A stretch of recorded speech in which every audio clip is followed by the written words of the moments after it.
the chaos that happens in this world, why does it happen, and why can't people just realize that we are all connected and we are all brothers and sisters? We have come so far by trying to become God ourselves that we have disconnected from our true reality. Shailesh is not the typical spiritual guru that you might be expecting. He does not wear an orange robe or lives a monk lifestyle. See, the purpose of religion, spirituality, is to resolve yourself. Religion has to not complicate you from inside, but resolve you. Resolution will come through connecting the dots. His universal attunement is very evident in the manner in which he sheds light on the underlying truths of this universe. Spirituality is actually the spirit of religion, but it also exists independently of religion, right? Spirituality is what the religion was about. Religion was giving a method of convenience. However, it also can lead to indoctrination in a particular way of thinking, because if there is no innovation happening in that thought process. Religion, in a way, is an agent of God. So you have to separate religion from God as well, because God is one. All religions are pointing to that God. To the same God, to the same of the religion. Exactly. Hello. Welcome to the Wakeful Being podcast. I'm your host, Anshita. Today is a very special episode as we have our very first guest on the podcast. As some of you guys might know, I got initiated into an ancient yogic meditative practice 15 years ago by my Guru Shailesh. In 2008, he founded an organization called Divine Heart Center, whose aim is to bring abundance, joy, and holistic happiness and self-realization within one's world through the practice of meditation. Divine Heart Center teaches Reiki Raj Yoga, which is a twofold path where Reiki comes from the lineage of Mikao Sui and Raj Yoga comes from the Kriya Yoga lineage of Maha Avatar Babaji. You see, Shailesh is not the typical spiritual guru that you might be expecting. He does not wear an orange robe or lives a monk lifestyle. Rather, he is very much like you and I. He has a family, lives in Boston, and is a technology leader. He is a modern guru, a Raj Yogi. He teaches how to manifest abundance within this material matrix that we live in, and then to use that in helping us facilitate our spiritual journey to our roots. His universal attunement is very evident in the manner in which he sheds light on the underlying truths of this universe. He's speaking from direct experience, from his self-realization. Everything that he says makes sense. It is practical guidance in this modern society, in this modern lifestyle. We will be embarking on a spiritual deep dive within the conversation today. We will be touching on subjects such as the reason for all this chaos and confusion in the world. What is the spirit underlying every religion? How do we find our spiritual path and then grow within that spiritual path? We will be covering a lot of subjects, so feel free to find the different chapters within the platform that you are watching this podcast on. Looking at the different chapters might make it easier to reference in the future or to maybe jump to a topic that you are more inclined towards. If you do enjoy this podcast, please do feel free to share, subscribe, like, comment to help support the channel in whatever platform that you're watching this on. I am so excited for you guys to experience Shailesh's wisdom. Wherever you are in your inner growth journey, even if you're not spiritual, but if you listen to this podcast with an open mind, I am so sure you're going to gain something out of this that's going to help facilitate your journey, your inner growth journey, evolution onwards. So let's go ahead and jump into the conversation. Welcome, Shailesh, to the podcast. I'm so happy to have you here. You know, when I thought about having my first guest, I could not think of anyone else better than you. To begin with, I just want to express my gratitude for everything that you have been. You know, I've known you for 15 years of my life. You've been my guru. You've been this incredible guiding light, this pull in my life that has just honestly molded everything in my life, whether that is, career, spirituality, relationships, I mean, every single aspect. So I am incredibly grateful for, the initiation that you've given me and for you to introduce me to the spiritual world. I feel like everything I know is from you, and very, very grateful for that. So welcome, Shailesh, to the podcast. Well, thank you, Anshita. Thank you for this opportunity. And first of all, congratulations on your mastership. Now you are a Reiki Raj Yoga master.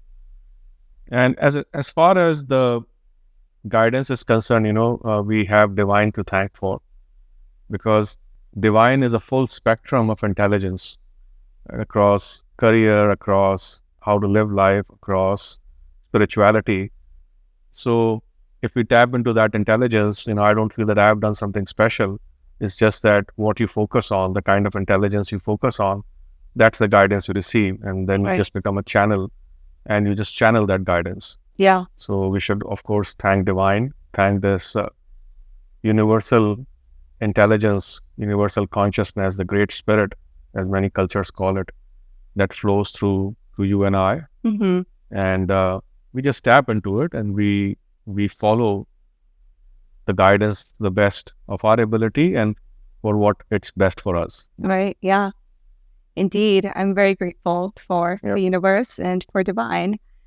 Speaking of which, you mentioned how there's a spirit that is running within each and every human, yet our egos in this world tends to, create so much differences, whether that's differences in nationality, race, class, driven by our egos, yet we all have so much similarity within us.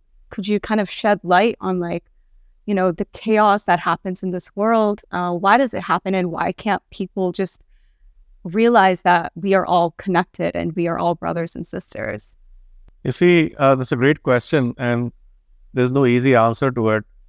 Well, there is an easy answer, and then you can complicate it to the nth degree. The simple answer is that the spirit doesn't create the divide. The spirit doesn't create hatred. The spirit doesn't create bias. The spirit is one, universal, full of love. But the spirit is so humble, the spirit of divine, that it also gives us the power to be our own creators. Mm-hmm. And this limited power to be able to create our own reality is what's called the ego. Now, ego is not all that bad.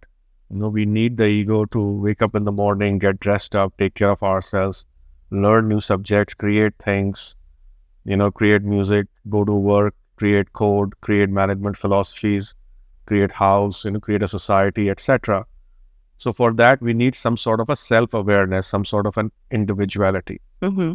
The challenge is that over years and years of living in ignorance, of not knowing what that spirit is, what is the spirit that drives our little spirit, we corrupt it. And this corruption then leads to confusion and chaos, as you said. Mm-hmm. And the way out is that we explore ourselves and we find the proof within ourselves that we are actually all one spirit that has become many. And unless that happens, we'll always have confusion. We will have methods and processes to find happiness, to find satisfaction, to find success. Whenever these methods and processes will apparently conflict with each other, there's going to be friction, there's going to be clash. We'll be attached to land, we'll be attached to a philosophy, we'll be attached to a particular race, a particular way of doing things, a particular way of eating, particular way of dressing. Yeah. And so methods will be separate because, again, the spirit is infinite, and we just talked about it's a full spectrum. The spirit is in the rock as well, a single cellular organism and highly complex beings. And then throughout the planets and multiple universes, the same spirit is present, the spirit of Param Brahman. Mm-hmm. But because we can't channel it, we are little computers which has little awareness of that spirit. Right. By the blessing of the spirit, we have been given this autonomy, but we misuse that autonomy by just starting to enjoy the little autonomy that has been given to us, and we try to become our own gods, and then we fail at it. Mm-hmm. And that's what causes this confusion and chaos. Now, when you meditate, of course, you start realizing your higher self, start realizing the interconnectedness of everything. In fact, one of the practices of meditation, the beginner practices of meditation that you know of is SoHum. SoHum is a meditation that basically moves the breath in your spine, and the Sanskrit meaning of SoHum is I am like that, right? So means like that, hum means I am. And now there is, of course, an elevated spiritual meaning of this mantra, and there is a social meaning of the mantra as well. Social meaning of the mantra is that the other is like me, so hum, I am like that or like you. Right? In some other systems of yoga, it's called hamsa, or hamsa is the Sanskrit or Hindi word for swan, right? Which is the same as soham. And hamsa also means the same thing. Hum, I, sa. That means the other person is like me, or other person, I am like that other person. And it is a state of realization as well. One of the beginner state of realization is hamsa, where you start seeing your oneness in everybody else. Folks must be familiar with the book Autobiography of a Yogi. And if you open the first, the cover of the book, you'll read the name of the author. It's Param Hansa Yoganand. That means Param means supreme. That means somebody who has realized the epitome of this oneness between their own self and the other. And that's why they've taken this great task of uplifting humanity through the power of yoga, through the power of meditation. They could have gone, they had enough resolve and determination to become a businessman or become a politician, but they left all that, in this case Paramahansa Yoganand, and dedicated their total life to their own realization and realization of those who came in their fold, right? So that is what a Paramahansa is. If everybody can at least become a fraction of the Hansa awareness, then we will not have this confusion. We'll have cooperation, we'll have collaboration, we'll have non-attachment, and yet we will have progress. Yeah. Very beautiful. So well said. Thank you. When it comes to, being spiritual versus religious, there's so many religions in the world, right? But I feel like spirituality is like something that's like beyond that box of a religion. It's believing in the same spirit that is running, within everyone, and besides all of the different labels of religion. What is your perspective on, so why are there so many religions? Why are there so many different paths?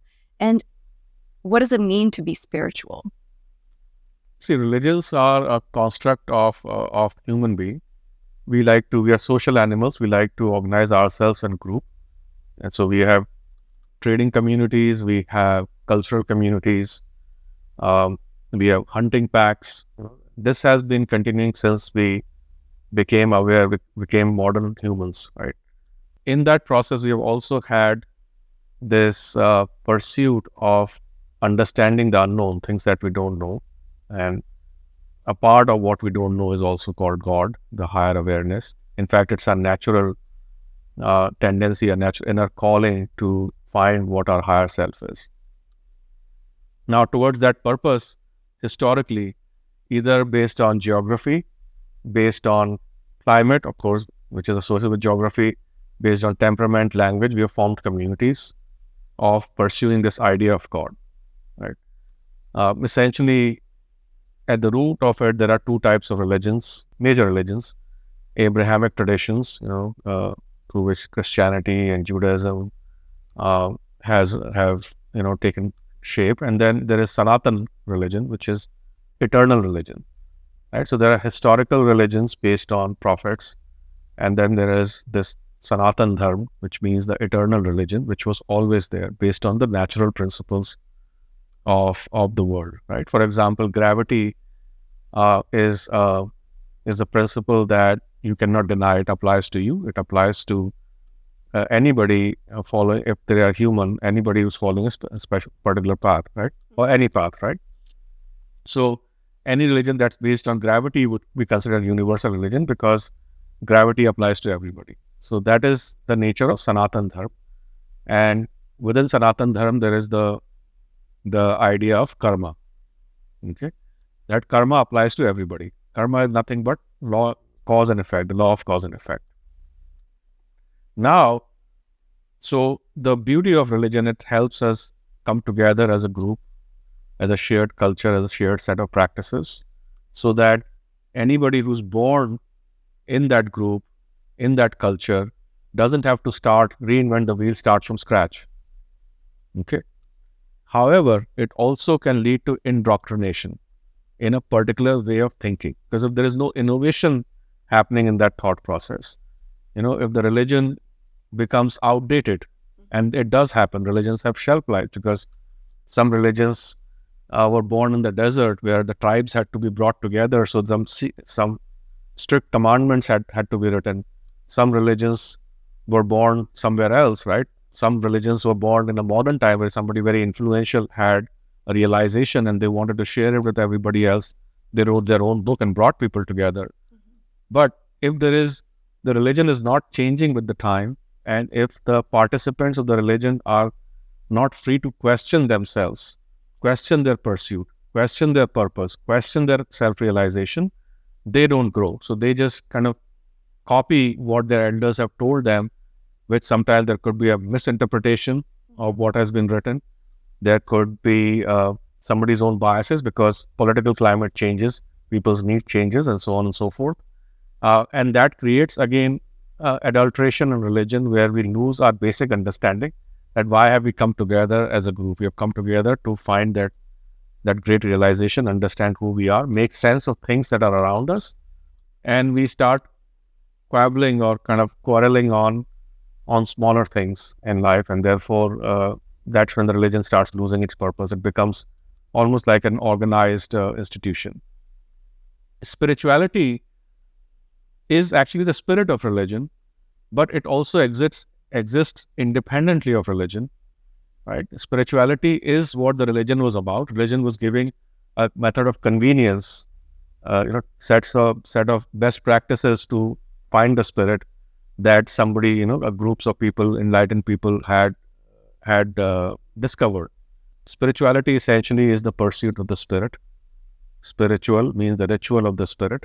Anything that brings you closer to this higher spirit, to this one absolute, the Param Brahm, or God spirit, or the Lord, or the light, or the Ishvara, that is spirit. And spiritual means you're not concerned about anything else.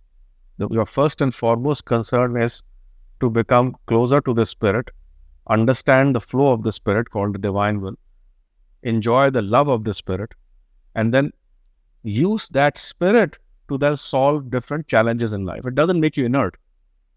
You might get a feeling, well, spiritual then would mean that you withdraw from the society, you withdraw from progress. No, you arrive at the spirit first, connect with the spirit, and then load yourself with that spirit, and then go to the society, then go create your progress, then you create your innovations, then you drive your research funding based on what is right from a spiritual aspect, not from a short-lived, biased, limited idea of progress.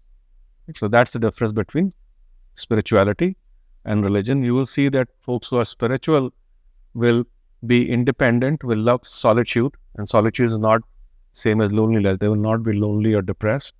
They will enjoy solitude. They will question themselves, and yet they will have a deep respect for everybody else.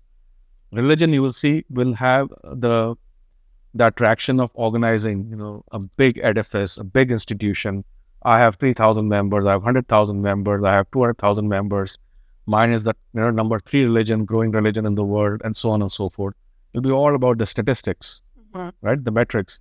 The spiritual person will just talk about the love, right? The realization, knowing about where they are going, why they were born, what is their purpose, helping others realize their purpose in life. And they'll just, sitting next to a spiritual person, you'll just feel fired up, right? Without any hyperbole, without any speech, you will just be encouraged and, to find out who you are, and you'll start loving life. You will not see that your desire, your goals are in conflict with the flow of life. you are actually in tune with life, but you have to figure out how to attach yourself with this flow of life so that you can grow. Okay, so that is spirituality, going with that, understanding the flow of the spirit, using that to create progress. So beautiful. There's this quote by Yogananda, and I don't remember the exact quote, but I'm going to paraphrase it. It said something along the lines of, everyone is born into a religion, but to die in one is a misfortune. So I think everyone should be, looking beyond religion, questioning the things in our religion. And one thing that I love about yoga, I believe Vivekananda said this about how we should be questioning everything. We should not be believing things with blind faith. Within that questioning, we actually understand the true essence of the thing that we are indeed questioning. That's true. And you see, I'm not saying that people should leave their religion and doubt everything that they've been taught. Mm-hmm. In fact, I feel that the easiest way for somebody to progress spirituality is to practice the religion to the extent possible to the religion that they were born in. That'll be easiest for them, because you learn so much from the community that you're born in, from the town that you're born in, the language, because that helps you understand your scripture, the knowledge that has already been established. So if you can find a way, a creative way, a useful way to use that and absorb that knowledge, integrate it within yourself, then that's your yoga, and take it further. But if you are unhappy with where you are, right? If you somehow are in a toxic state, somehow you are confused in life, then yes, then you have to figure out, you have to take the spiritual path, and then agnostic of any religion, you have to really find out who you are. And that's where the questioning comes. Mm-hmm. Questioning is not defiance. So let me also clarify, some folks in the newer generation or in any generation think that defiance is actually the right way, that I'm questioning. Questioning should come with discipline, right? There has to be a practice that you follow, and then you refine that practice. What cannot happen is that you go on a social media channel, you get some information from here, you leave a comment there, question it. That's called trolling. That's not called self-realization, right? Or pursuit of self-realization. You would want to understand, and by and large, your goal should be to create harmony and go deeper versus tearing everything apart. Mm-hmm. Because a quack can start tearing things apart as well. But your role is not to be a joker to create fun of everything that's around you. Right. Your role is that of a rishi or a researcher who can take different perspective, get the good out of it, apply it to themselves, convert it into a practice. So one mainstay of spirituality is there is a practice. You cannot be spiritual unless you have a practice. You cannot sit and pontificate on everything in spiritual or everything that there is, right? Whether it's spiritual, political, climatic, and you have to do the practice, right? The principle of kshetra, or the field, getting into the field, fighting your own war is very important. Mm-hmm. You can't be in the sidelines and then just give comments. So that's a very important distinction. So in summary, if you're born in a good religion, if you are comfortable, with what your family has taught to you, practice that, expand that perspective, that will be your best bet. But if for some reason that's not the case with you, then don't be restricted. Go explore, meditate, find the right guru, start with the book, things that encourage you. Make sure the pursuit of quality is there. Right. So read quality literature. And this is where, sometimes there's some folks' natural tendencies to just go for the cheapest and the easiest. And some folks are able to dissect and understand what is good quality and what is bad quality, right? And then they're able to select the good quality. And those practitioners, those seekers progress the most, irrespective of any generation. So find the right quality. I think standards of quality, there are many ways to learn them. Some of it is inherent. in an individual as well. Standards of hard work, perseverance, focus, they're all inherent, right? You can be jovial, but you can still be perseverant, right? Or persevere. You can be be a comic, but yet when it comes to serious matters, you can go deeper. So that balance is very important as well. Very beautiful. So how would you say, you mentioned, it is easier to practice the religion that you're born into. Now, how do you go into the spirit of the religion versus the indoctrine of it? So the way, if you follow any religion, right, you have to understand the gist of what is being said. Typically, your first exposure to your religion will be two things: through the words that you hear. So you go to spiritual discourses, lectures, or the rituals and the observances that you follow. Find out who are the top 10 speakers. So let's say if you are in the field of yoga and you are in the West, so now you're looking for good literature that is written in English, for example. So we'll read literature from Paramahansa Yogananda. There is a lot of good literature there. You'll read the literature from Swami Vivekananda, Vedanta. You can read literature from Prabhupada, who started the ISKCON movement. So you can compare and contrast what's been written, right? And then come up with a gist of what is being said, what is the unifying principle, maybe what are the differentiators as well, and how do they apply to you. And maybe if I were to go more tactical and create a method out of it, create your own 10 commandments out of it. What are the 10 things that you should be doing? Mm-hmm. That's step one, right? So that's the Shruti, or listening to what is being said, or reading, Adhyan, Swadhyay, self-study. I'm using kind of Sanskrit words and kind of blending them with English here. And then look at the rituals and ceremonies that have been passed down through the ages in your religion, and go deeper, understand why what is the deeper meaning of that ritual, right? So if you are a Hindu celebrating Diwali, you understand that Diwali stands for the victory over light, of light over darkness, or goodness over evil.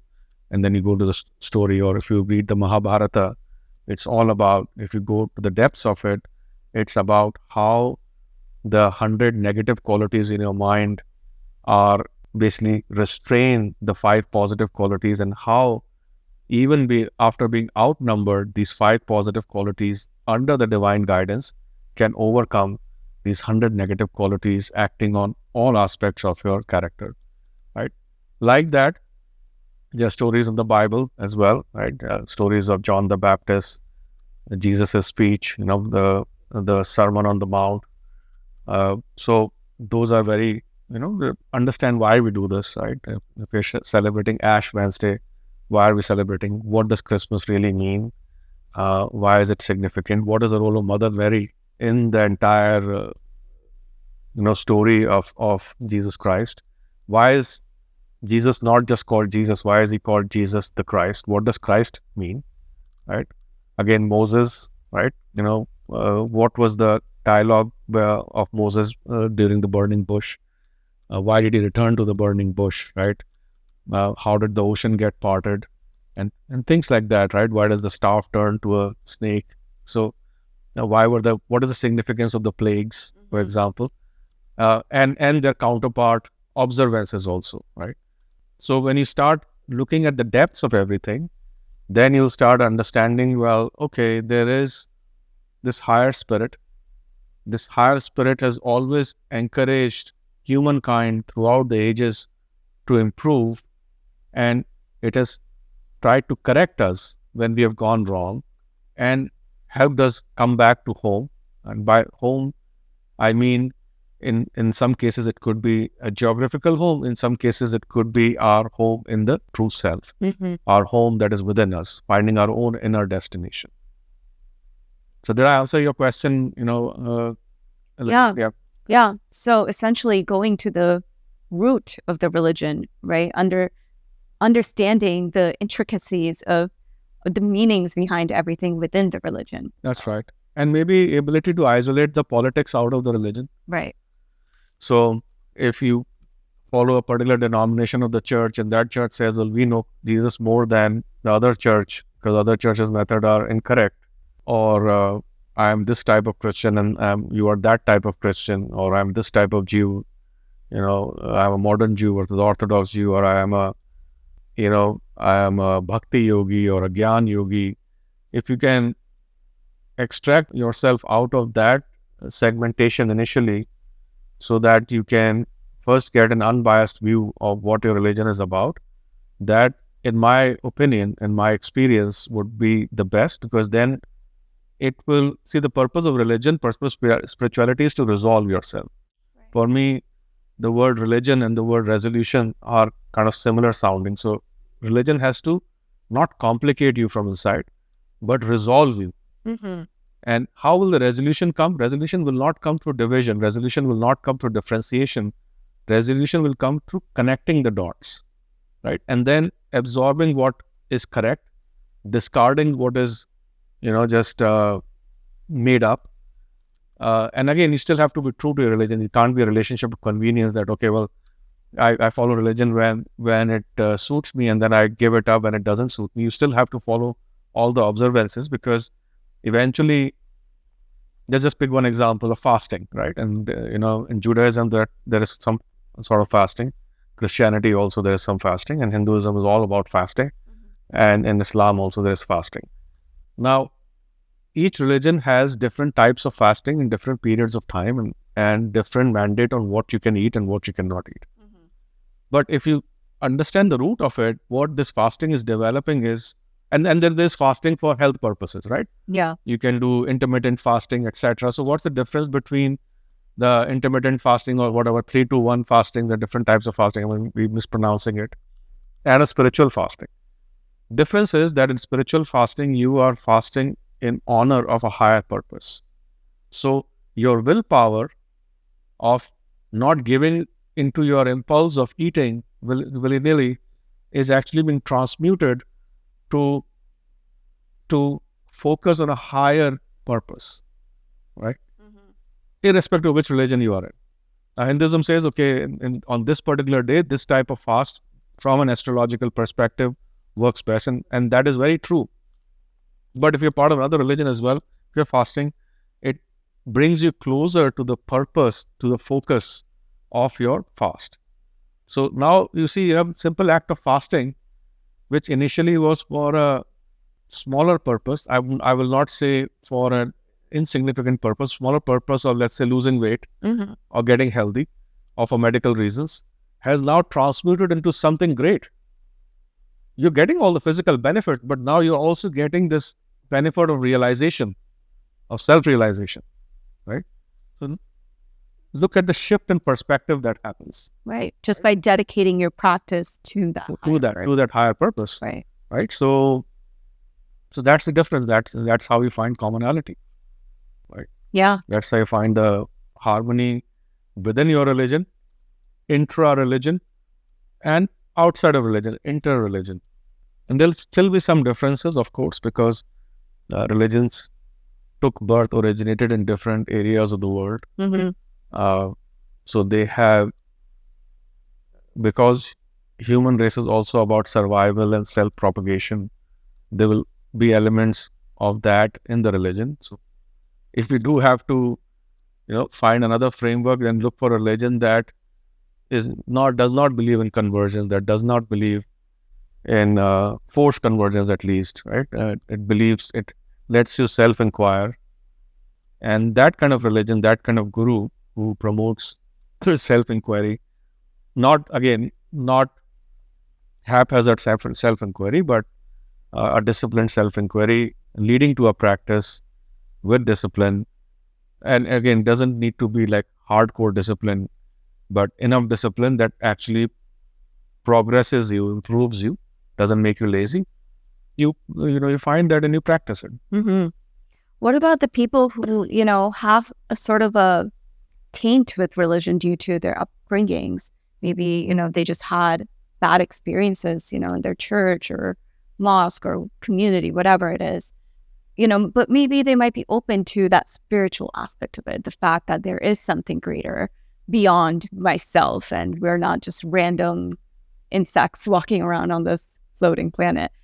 Like, where do those people go and where do they begin? I mean, first they'll have to separate the perpetrators of bad things, the agents, the so-called agents of religion, authorized agents of religion, from the religion itself. And in fact, religion in a way is an agent of God. So you have to separate religion from God as well, because God is one. All religions are pointing to that God.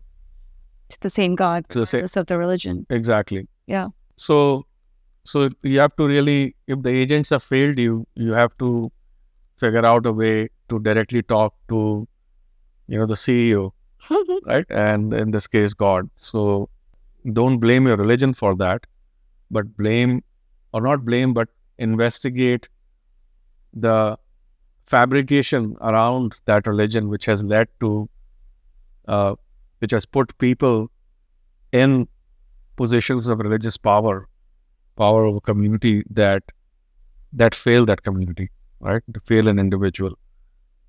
And for that reason, of course, those individuals should go through the due process of either legal process or moral process of repenting for what they have done.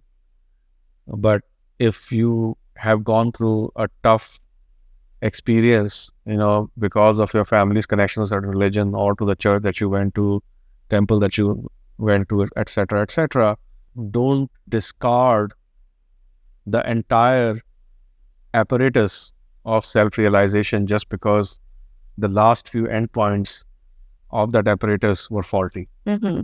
Right? Because the spirit is still there, God is still there, God loves you, right?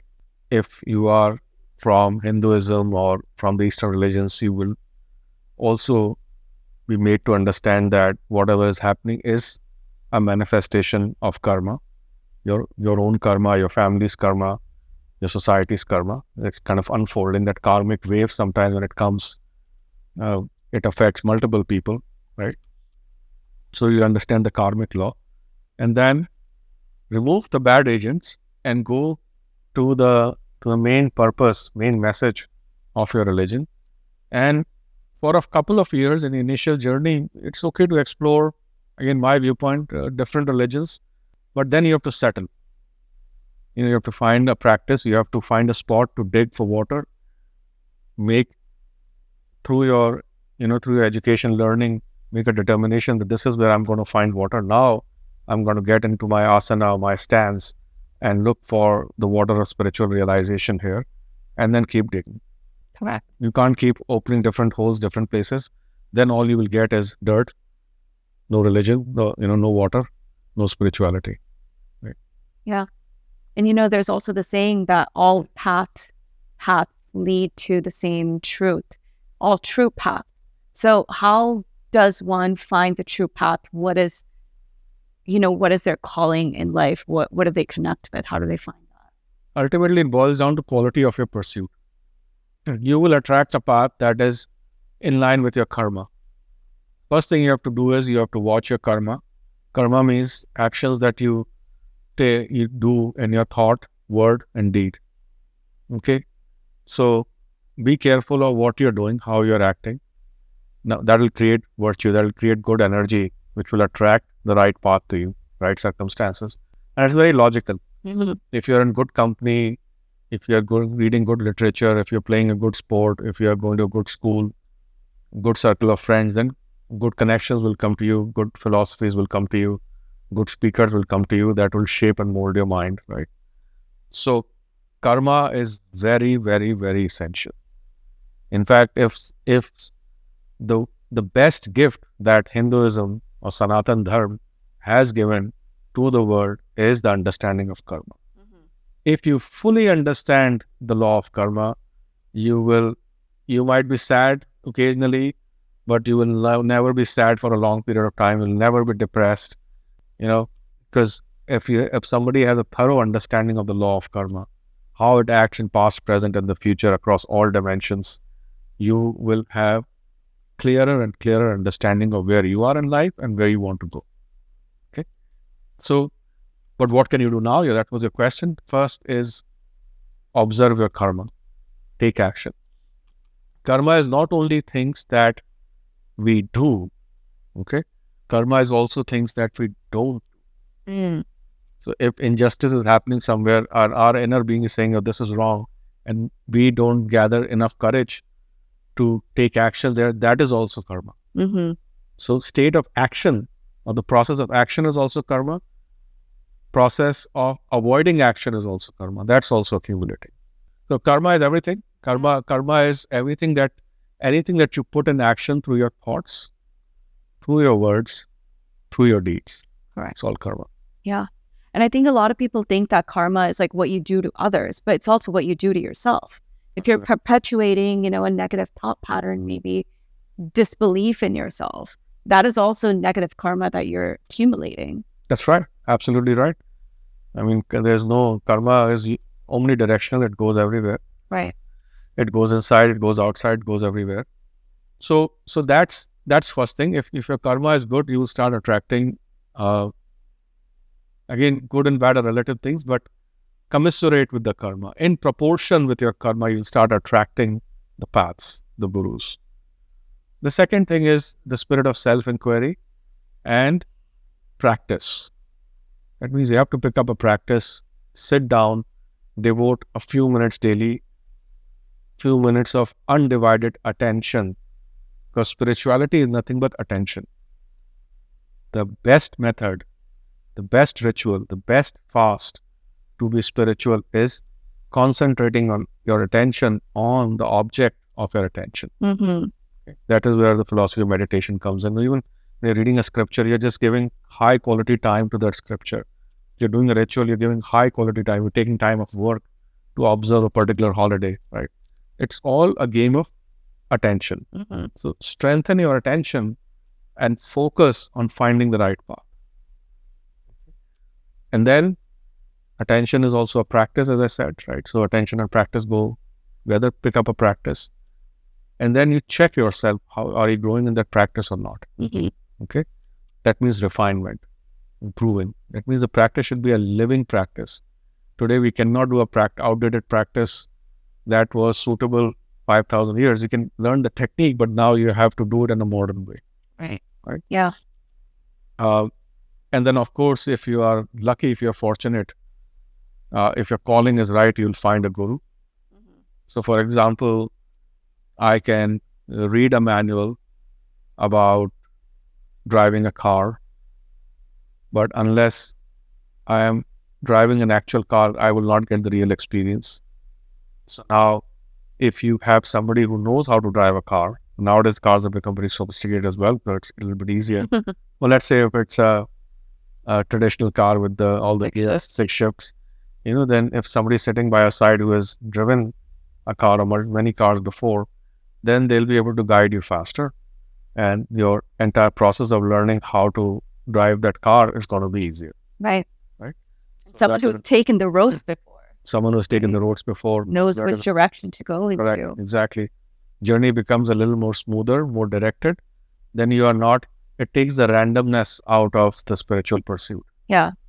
The biggest reason I feel that initial seekers are confused is because they find the process chaotic. There is an information overload. Yeah. And they're looking for quick solutions, right? So I often joke, right, that people are concerned about how to lose weight sooner, right? How to make money faster. And third, I won't repeat here, but eventually we are looking for these shortcuts, right? And you can read these top 3 bullets in every magazine that you see in the grocery store aisle. Yeah. Right? And spirituality is not like that, right? It's not a fast solution. You have to be at it, because it's not that God is cruel, etc., etc. We have come so far by trying to become God ourselves that we have disconnected from our true reality. Right? We become the modern man who's disconnected from nature, disconnected from the true reality to a great extent. I mean, we have made progress as well, but still, we are not as connected to nature, as connected to the spirit as we were before. And therefore, it will take a little bit of an effort, focus, surrender little bit of sacrifice. Sacrifice means you don't go to a party, spend that time in that attention, in that meditation, let's say, to dig deeper and find that well of spiritual realization. Right. Probably a lot of like modern people could look at spirituality as like, oh my God, that kind of looks boring, or I would rather go party, or I'd rather do something flashy. But really, people don't realize that all of the joy that's coming from that is so temporary. But spirituality just makes life so sweet. And in fact, it actually gives you the abundance in all areas of our life. Correct. If you dissect spirituality further, spirit is composed of, now I'm talking from top down, right? We're discussing bottom up, how to get there. But let's say if you reach there, then your realization will be spirituality is Sat, Chitt and Anand. Sat means essence, essence of living, that we are alive. You'll find that this spiritual field is actually alive, right? We feel alive. Imagine how alive the spiritual field must feel, right? Wow. Right? If we are a fraction of it alive, right? Chit means chetana. So awareness. So it's alive. But how is it alive? It knows that it is live. Conscious. It's conscious. Yeah. And that combination, Sat Chit, is this conscious awareness that it is living, and it is this joy of living. And the multiplication of Sat and Chit. So consciousness, awareness of this consciousness, self-awareness of this consciousness, unsupported awareness. This awareness is not dependent on taking a puff of a cigarette, or smoking marijuana, or maybe doing a bungee jump somewhere. It is not dependent on that activity to be aware. It is just aware of its life. And then it's multiplied, its multiplication, its product is Anand or joy, right? So it is naturally in joy. Yeah. So what will happen to you when you are connected with this? Joy will come naturally within your body. Right. It'll come emanate spontaneously from the heart. This is called the Eucharist. This is called the bliss. Yeah. Right. Whereas when I go to a party, I'm trying to draw joy from others, draw joy from some food, draw joy from some movie. All this is good. Yeah. They're good pastimes, but they cannot be your staple diet. They are little candies that you eat along the way. And if a spiritual person, there is no restriction. So a Rajyogi like me, I don't follow any strict observance. I just do my meditation, and then I live a very normal life. I can go to a coffee shop, have caffeine. I can go, eat spicy food as well. But internal process, internal joy, the state of internal joy doesn't change.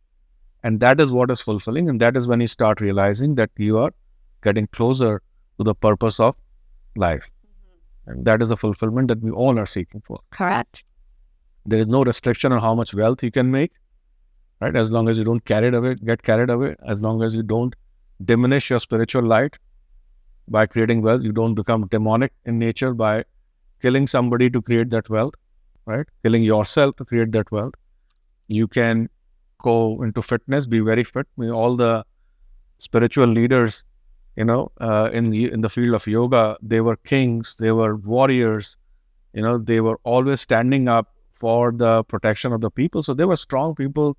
Krishna was the fashion icon of his time, right? So, the peacock feather on his forehead, that was a fashion statement and became a fashion statement. Before that, there was no god doing that. They were putting gold, what do you call them, the crowns, right, etc., or no crown at all. And Krishna comes with the peacock feather. He's dressed ornately. Several dance forms have been created after him. So many festivals, so much poetry. So one legend inspires so much. It's called Rasic culture. Ras means the essence, the juice of life. So people who follow, the city town that I come from, close to it is where Krishna was born in Mathura, and then Vrindavan, which were the playgrounds of Radha and Krishna. And the culture there is Rasic culture. They get the juice out of it, the sweet nectar of devotion, right? How did it come? Just from the character, called the Charitra, the character of Radha Krishna, right? And there's so much joy, so much beauty. It just opens your heart. It just unfolds every chakra, flower, lotus of your heart, and you are just in bliss. Right. Right. And that is what is fulfillment. Yeah. Right?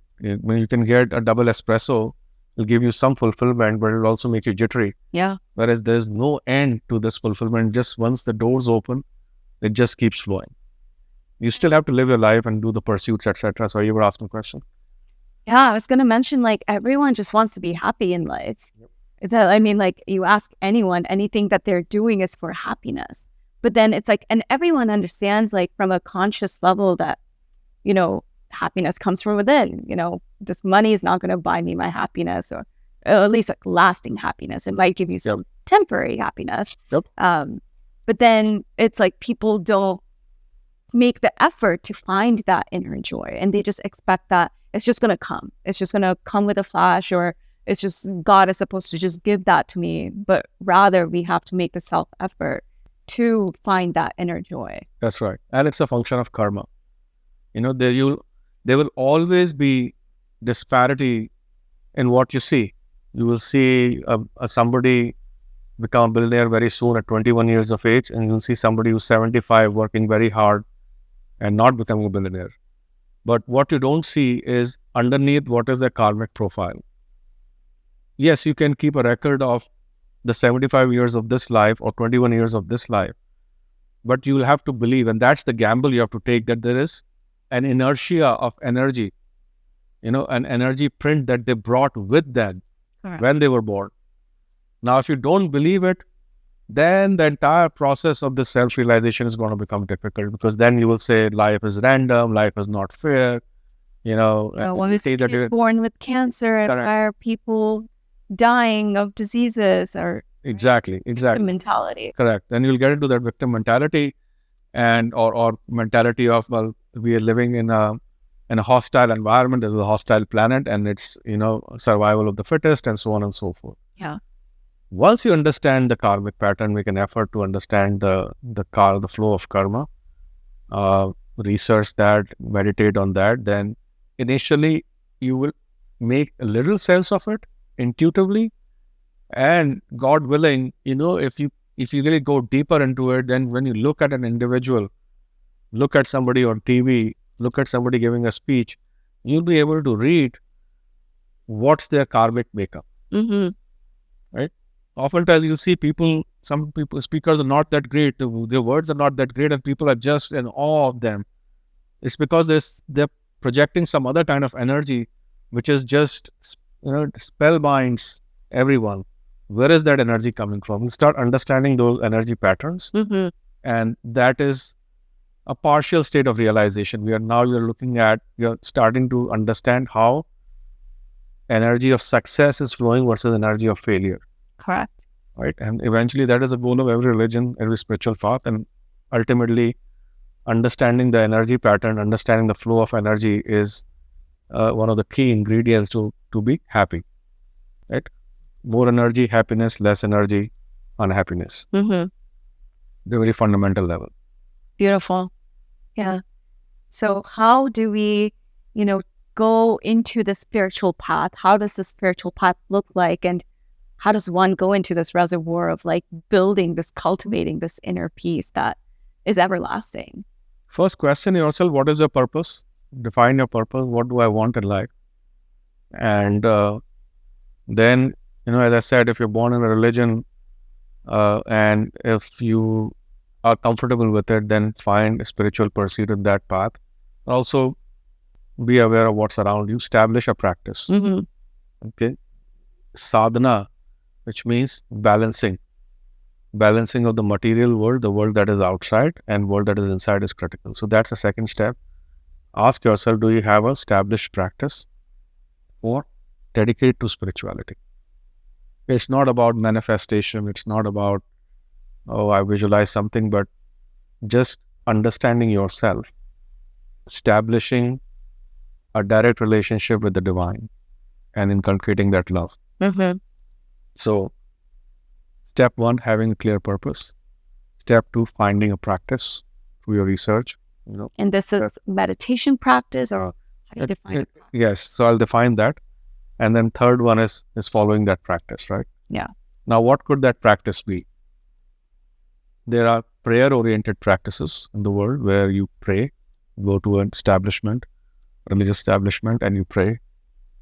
Devotion-oriented practices, where through prayer you generate an emotion of devotion. There is knowledge-oriented practices. It's called Gyan Yoga. Right? The first one is called Bhakti Yoga, where you're praying to this higher power to make you more enlightened, establishing that connection through prayer, through calling. Okay. There is Gyan Yoga through knowledge, try to understand the nature, understand the attributes of this great spirit. Okay. Then there is Karma Yoga, where you are doing good deeds, charitable deeds for the greater good of humanity. Why? Because you're now training yourselves to see yourself in others by understanding the plight of the other. Okay, so in a way, you're expanding yourself. If you're doing things that you would rather do for yourself, for somebody else, then in a way, you've expanded yourself. That's called Karma Yoga, yoga through action. And finally, Dhyan Yoga, where through meditation, you make direct contact. And that is when self-realization comes. Now, traditionally, these practices are seen as separate. Folks who want to do charity, they say, I don't believe in meditation. I don't want to sit and meditate. I'm a person of action. But what they don't realize is that this is a sequence. And it's an iterative sequence. Unless you perform action, you will not gain knowledge. Unless you travel, you will not know about the other culture. Right? Very simple example. Unless you go work somewhere, you don't get true knowledge. So yes, you do good deeds that your religion teaches, deeds that are generally understood. If you're a person of common sense, you'll understand what's good at a fundamental level and what's not correct. Yeah. And how to serve others, how to help yourself. From that karma yoga of action, you will develop knowledge, right? From that knowledge, now what happens is, when you know enough, then you will know what to focus on. For example, when a kid is trying to go to college, they look at multiple colleges and then they do a campus tour. That'll be like the karma yoga, right? And then they read about the history, they attend the orientation, the presentation, etc. That's Gyan Yoga. They are getting knowledgeable about the subject, object of their attention, what they are pursuing. And then you fall in love with one college, right? That this is the college I want to go to. This is my first choice, right? And you start praying and you start doing whatever.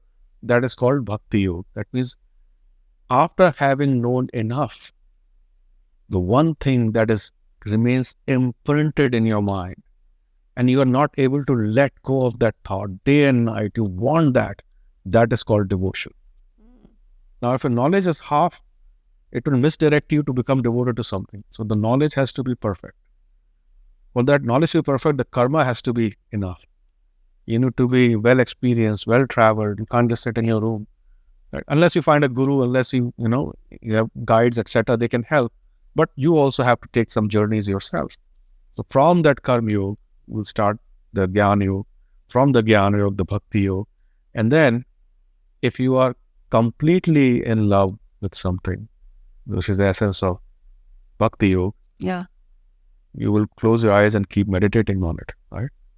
Because that is the thought that is just stuck to your mind and you find joy. So the meditation doesn't become a chore, and exercise just becomes bliss, right? Like sleeping. Even though, kids sometimes resist sleep, etc., but eventually they sleep, right? Because sleep is, so relaxing, so beautiful. Yeah, everybody needs it, right? So that's the path. So when you talked about practice, right? The practice is doing the karma, reading literature, finding a guru. If spiritual pursuit is your ultimate goal. Yeah. And then in a devoted way, meditate on this higher self, find time to meditate. And that can be one framework of practice. Raj Yoga, the Ashtanga Yoga has 8 steps of practice. There's enough information available about it. There's a set of do's and don'ts. The first few practices are about external stances, right? What should you do? Yam, what should you not do? Or yam, what should you not do? Niyam, what should you do? Then pranayam, that means controlling of the breath, getting into an asana. And then the last few practices are about going internal. Okay, so that could be one practice. Beautiful. Yeah. Thank you so much. I want to pause our conversation here. There's another subject that I want to talk to you about, which is self-realization. I don't think people realize what self-realization is. And knowing you, experiencing your energy, you are self-realized, and many people don't get the opportunity to actually experience what that is. So I'm very sure people listening to this podcast have felt your energy, felt the vibrations of your knowledge and wisdom, and how it's just coming from the source. And that it's coming from the source because of the self-realization. So I would love to chat with you about, what is the self-realization? What is this journey towards self-realization? Thank you so much for shedding so much light on, what is this spiritual path? How do you find your path? How do we go beyond our religion and go into the realm of that inner joy? I want to continue talking about, this subject. We're going to pause the episode here and continue in the next episode. And we will see you guys very soon. Wow.